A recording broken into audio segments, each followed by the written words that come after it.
नमस्कार विद्यार्थियों, online classes में आपका स्वागत है। विद्यार्थियों, हमने पिछले वीडियो के माध्यम से भारतीय रेलवे के बारे में पढ़ा था और भारतीय रेलवे के संदर्भ में हमने देखा था कि भारतीय जो रेलवे है उसको 18 जोन में डिवाइड किया गया, जिसमें एक मेट्रो भी था। जो विशाखापट्टनम है उसको नवीनतम जोन बनाया गया। साथ ही साथ हमने देखा कि ये जो समस्त जोन है उनके संचालन का कार्य है वो भारत सरकार का रेल मंत्रालय करता है। आज रेलवे परिवहन के बाद जो अगला परिवहन है वो है वायु परिवहन। वायु परिवहन को आज इस वीडियो के माध्यम से देखेंगे। तो वायु परिवहन से जो क्वेश्चन आते हैं उन प्रश्नों में देखें तो सबसे महंगा है, सबसे महंगा,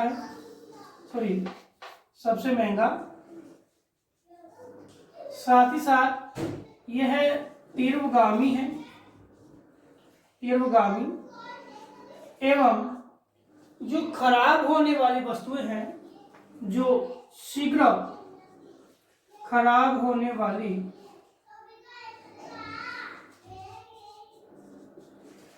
जो वस्तुएं हैं एवं जो बहुमूल्य वस्तुएं हैं,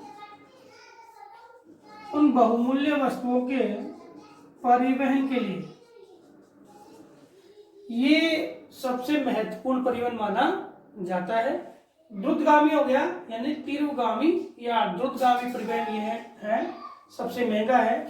इसके साथ साथ जितनी भी आपकी आपदाएं हैं उन आपदाओं के निवारण के लिए या आपदा में सहायतार्थ जो परिवहन माध्यम है वो भी कौन सा है? वायु परिवहन माध्यम है। सबसे महंगा भी है, तीव्रगामी भी है, शीघ्र खराब होने वाला भी है, बहुमूल्य वस्तुओं से जो वस्तुएं जो होती है उनको एक स्थान से दूसरे स्थान पर ले जाने वाला भी है। और ये बोल सकते हैं बहुमूल्य वस्तुओं के परिवहन के लिए भी कौन सा? वायु परिवहन है। साथ में आपदाएं जो निवारण है उन आपदाओं के निवारण के लिए भी कौन सा परिवहन उपयोगी है? आपका वायु परिवहन। तो वायु परिवहन जिसके जो प्लेटफॉर्म बनाने में काफी ज्यादा खर्चा आता है और ये बोल सकते हैं कि आर्थिक रूप से जो मजबूत जो क्षेत्र है, यानी जहां लोगों की इकोनॉमिक कंडीशन बहुत अच्छी है, वहां पर वायु परिवहन का उपयोग होता है।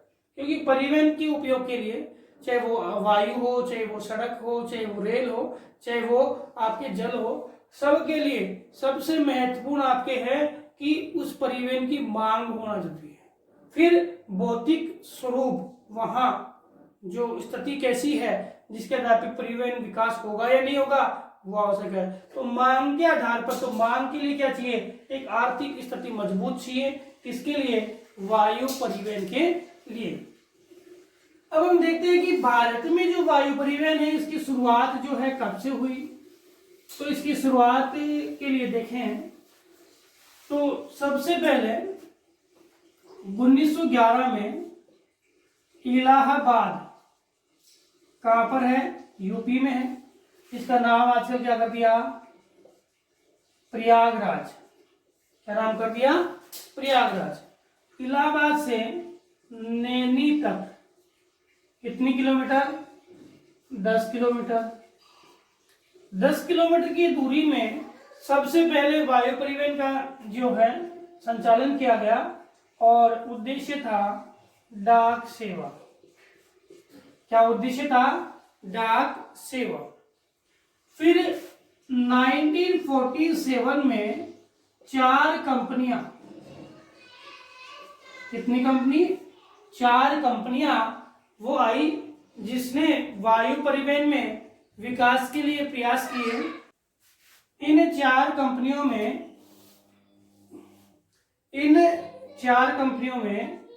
Indian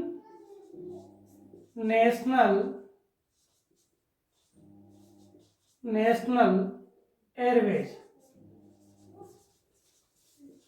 Indian National Airways. इसके अतिरिक्त देखें Tata Sons Limited, Tata Sons Limited, Indian National Airways, Tata Sons Limited, Air Services of India, Air Services of India, एक डेक्कन एयरवेज। ये चार कंपनियां जो है आपकी आजादी के समय है भारतीय वायु परिवहन में शामिल हुई।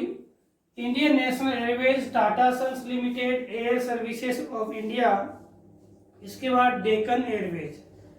इसके पश्चात देखें तो 1951 में फिर चार कंपनियां इसमें शामिल हुई। चार कंपनियों में देखें तो Bharat Airways, Bharat Airways, Himalayan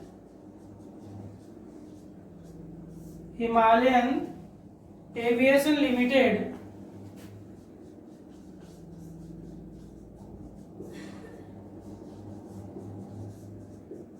Himalayan Aviation Limited, Airways India,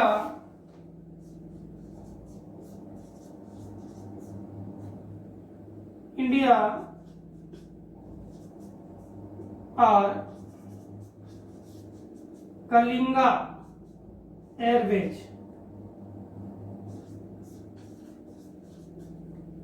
चार और चार कितनी हो गई? 8 कंपनियां हैं। तो 47, 51 में 4, 51 में 4 और 47 में 4, 8 कंपनियां हैं वो भारत की वायु परिवहन में मिली। एक बार नाम रिपीट कर लेते हैं। Indian National Airways, Tata Sons Limited, Air Services of India, Deccan Airways, ये 47 में। 51 में Bharat Airways, Himalayan Aviation Limited, Airways India, Kalinga Airways, ये 8 कंपनियां आपके आ गई। इसके बाद 1950 में आपको पता है 1950 में आपके योजना आयोग का हो गया था गठन। किसका गठन हो गया था? योजना आयोग का गठन। और योजना आयोग के गठन के बाद 1952 में योजना आयोग की सिफारिश के आधार पर भारत में 1953 में, कब? 1953 में जो भारतीय वायु परिवहन है उसको राष्ट्रीयकरण करने की मंजूरी मिल गई कि भारतीय वायु परिवहन को क्या कर दिया जाए? उसका राष्ट्रीयकरण कर दिया जाए। तो भारतीय वायु परिवहन का राष्ट्रीयकरण कब हुआ? 1953 में। कब हुआ? 1953 में। और इस राष्ट्रीयकरण के देखें तो 2 निगम बन गए। एक निगम तो कौन सा बना? एयर इंडिया, और एक निगम बना आपका इंडियन एयरलाइंस। Indian airlines. देखो एयर इंडिया जो है वो अंतरराष्ट्रीय उड़ानों के लिए जाना जाता है, और इंडियन एयरलाइंस है वो राष्ट्रीयकृत उड़ानों के लिए, घरेलू उड़ानों के लिए जाना जाता है। जो इंडियन एयरलाइंस था, इस इंडियन एयरलाइंस का अपभ्रंश होते होते 8 दिसंबर 2005 को 8 दिसंबर 2005 को इसका नाम है वो क्या कर दिया गया? इंडियन। क्या कर दिया गया? इंडियन। तो इंडियन तो क्या कर रहा है? घरेलू उड़ानें। और एयरलाइंस एयर इंडिया है वो क्या करता है? अंतरराष्ट्रीय उड़ानों का संचालन करता है। तो इसका राष्ट्रीयकरण कब हुआ? 1953। 1953 में कितने भाग हो गए? एयर इंडिया और इंडियन एयरलाइंस। इंडियन एयरलाइंस जो है वो क्या कर रहा है? घरेलू उड़ान। ये तो क्या कर रहा है? घरेलू। और ये क्या है? अंतरराष्ट्रीय उड़ान जो है उनको संचालन करता है। कंपनियां हैं वो क्या है? प्राइवेट कंपनियां भी सहयोग करती हैं, और जो किसके नाम से जाएगी वो? अगर बाहर जाना तो एयर इंडिया के नाम से जाएगी। विमान प्राइवेट कंपनियों के हो जाएंगे। तो ये समझ में आ गया। 52 में किसकी सिफारिश? योजना आयोग की। 53 में क्या हो गया? राष्ट्रीयकरण। 2 कंपनियां हैं, एक तो एयर इंडिया जो अंतर्राष्ट्रीय, और एक इंडियन एयरलाइन जो है वो क्या करेगी, आपके घरेलू उड़ानों का संचालन करेगी। इसके बाद आपके जो एयर इंडिया है उसको देखते हैं। एयर इंडिया, देखो एयर इंडिया से पहले देखें तो 1933 में आजादी से पूर्व इंडियन नेशनल एयरवेज कंपनी है वो गठित हुई थी। इंडियन नेशनल एयरवेज कंपनी है, ये गठित हुई थी, और इस कंपनी के आधार पे आपके एयर इंडिया का गठन हुआ। इस कंपनी में देखें तो एयर इंडिया जो है उसके निर्माण की हम बात करें तो सबसे पहले हम देखें 1932 में जे.आर.डी. टाटा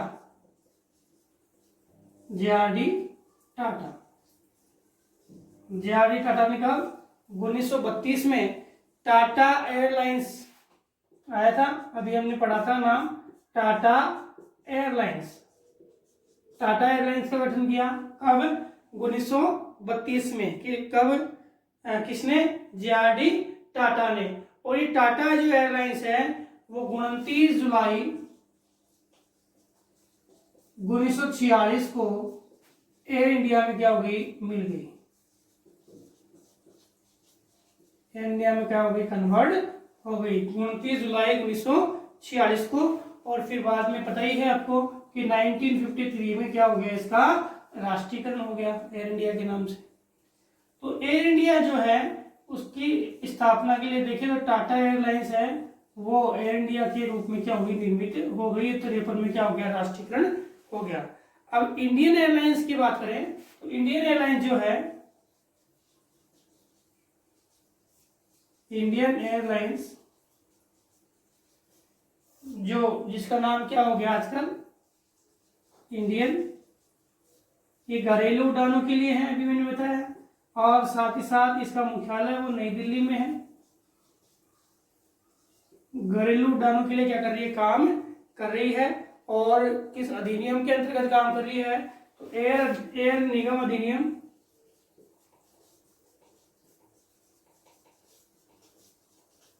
एयर निगम अधिनियम के अंतर्गत क्या कर रही है, काम कर रही है। और 1994 के बाद इन कंपनियों को भी एक कंपनी में मिला दिया गया और प्रस्ताव आया 24 अगस्त 2007 को। ये कंपनियां हैं कौन सी, एक तो एयर इंडिया और एक कौन सी, इंडियन एयरलाइंस। ये है जो कंपनियां हैं वो मिल गई, किसमें मिल गई, national aviation company of India limited. किसमें मिल गई, national aviation company of India limited. National aviation company of India limited. National aviation company of India limited में क्या हो गई, ये मिल गई। कौन, ये दोनों कंपनियां। और ये जो है national aviation company of India limited है वो किसके रूप में काम कर रही है, एयर इंडिया के रूप में काम कर रही है। किसके रूप में काम कर रही है, एयर इंडिया के रूप में काम कर रही है। और इसके द्वारा हम देखें तो इसके अंतर्गत आपके घरेलू पतन, अंतर्राष्ट्रीय पतन, इनका निर्धारण भी किया गया है। कौन कौन से घरेलू पतन है, कौन कौन से अंतर्राष्ट्रीय पतन है, इसको हम देखते हैं। ये तो समझ में आ गया कि एक कंपनी है, जो कंपनियों को नाम थोड़ा से याद करना क्योंकि हमारे कोर्स में भी दिए हुए हैं। एक तो कौन सा, air India, Indian National Airways company 33 से बनी और यही बाद में जाके क्या हो जाती है, एयर इंडिया में कन्वर्ट हो गई। जे.आर.डी. टाटा ने 1932 में टाटा एयरलाइंस, 29 जुलाई 1946 को ये एयर इंडिया के अंदर, एयर इंडिया में एक कंपनी नहीं है, काफी कंपनियां मिली है। 53 में इसका राष्ट्रीयकरण हो गया। इंडियन एयरलाइंस जो है ये नई दिल्ली में इसका मुख्यालय एयर निगम अधिनियम के अंतर्गत काम कर रही है। और लास्ट में इसको NACIL यानी national aviation company of India limited में इसको विलित कर दिया गया। किनको, एयर इंडिया को और इंडियन एयरलाइंस को, दोनों को इसमें विलय कर दिया गया। और ये किसके नाम से काम कर रही है, ये आपके एयर इंडिया के नाम से काम कर रही है। इसके बाद देखें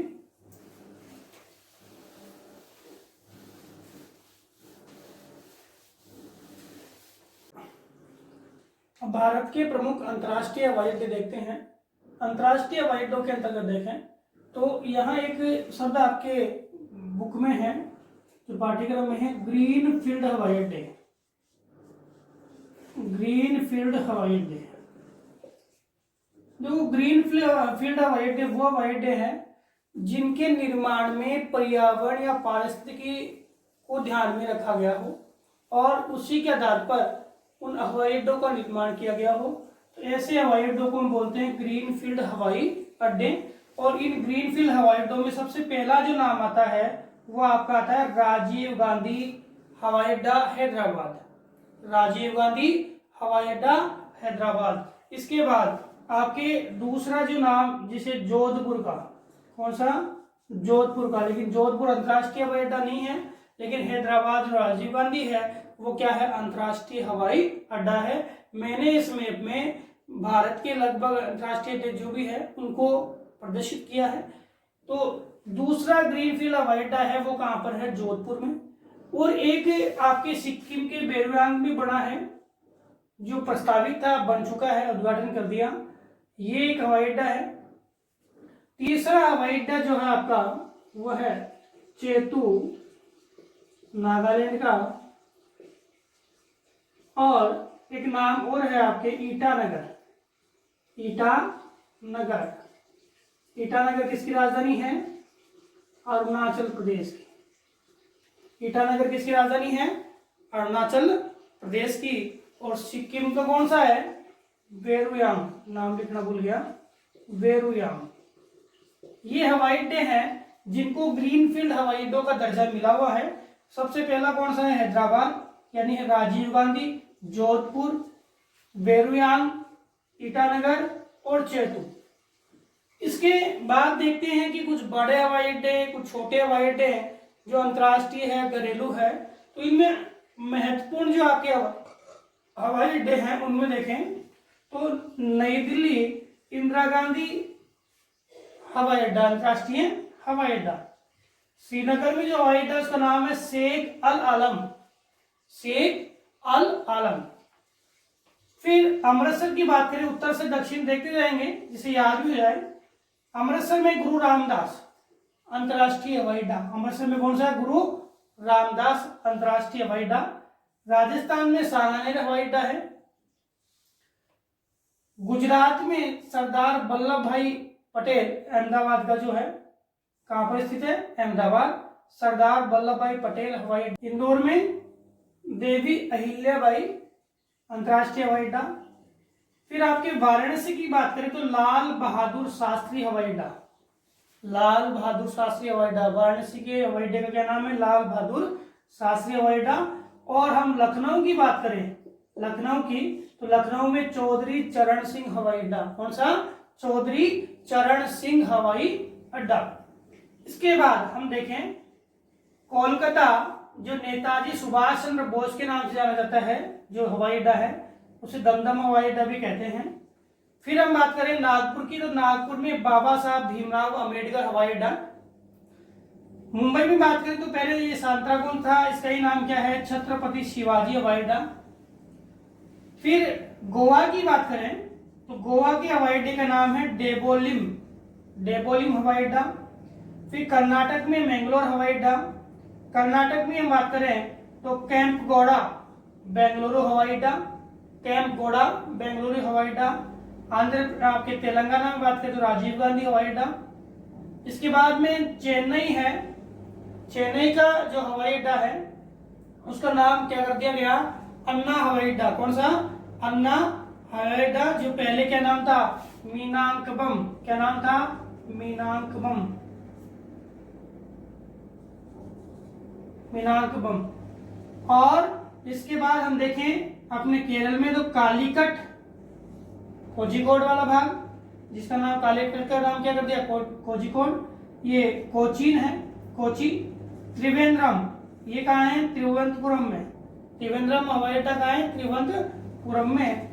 कोयम्बटूर हवाई अड्डा, अंतर्राष्ट्रीय हवाई अड्डा कोयम्बटूर। और कोयम्बटूर से ऊपर देखें तो तिरुचिरापल्ली हवाई अड्डा। कौन सा, तिरुचिरापल्ली हवाई अड्डा। इसके बाद हम देखें तो अंडमान निकोबार द्वीप समूह में हवाई अड्डे का नाम है वीर सावरकर पोर्ट ब्लेयर हवाई अड्डा जो है उसका नाम क्या है, वीर सावरकर हवाई अड्डा। कौन सा है, वीर सावरकर हवाई अड्डा। तो ये प्रमुख हवाई अड्डे हैं। इसके अलावा हम देखें तो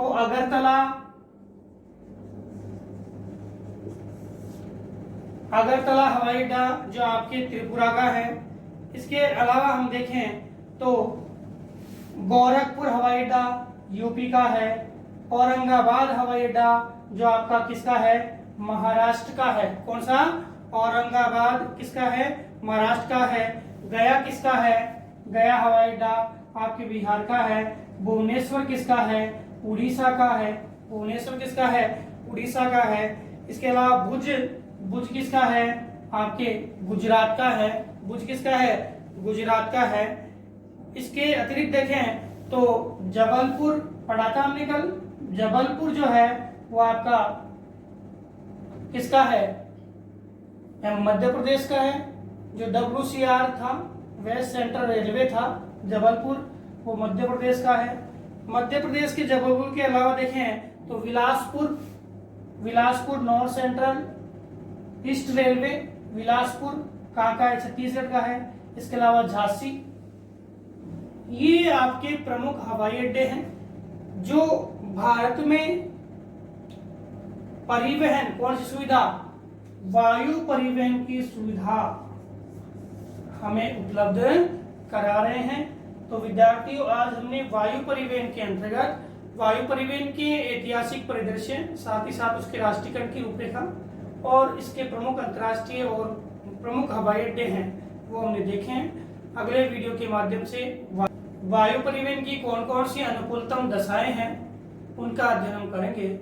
धन्यवाद।